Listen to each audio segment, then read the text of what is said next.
বৃষ্টি না আসলে এক ম্যাচ হাতে রেখেই সিরিজ আমরা জিতে নিতাম। পরিত্যক্ত হওয়া ম্যাচ নিয়ে যা বলল বাংলাদেশের দুর্দান্ত অধিনায়ক নাজমুল শান্ত। দর্শক, মাউন্ট মঙ্গানুইতে বাংলাদেশ ও নিউজিল্যান্ডের মধ্যকার সিরিজের দ্বিতীয় টি-20তে হানা দিয়েছিল বৃষ্টি।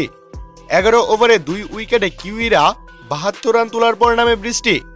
রান রেট ছিল 6.54। ফলে যদি খেলা হতো বাংলাদেশের সামনে ডাকওয়ার্থ লুইস পদ্ধতিতে মোটামুটি সহজ লক্ষ্য দাঁড়াতো।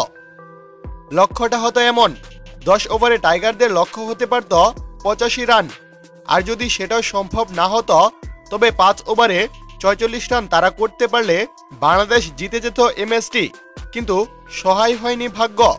শেষ পর্যন্ত বাংলাদেশ সময় 3টায় ম্যাচ পরিত্যক্ত ঘোষণা করে আম্পায়াররা। দর্শক, এদিকে পরিত্যক্ত হওয়া ম্যাচটি নিয়ে বাংলাদেশের অধিনায়ক শান্ত বলেন, ম্যাচটা আমাদের দিকেই ছিল। খেলা হলেই এই ম্যাচ আমরা জিতে সিরিজ জিতে যেতাম। তবে আশাবাদী পরের ম্যাচ জিতব।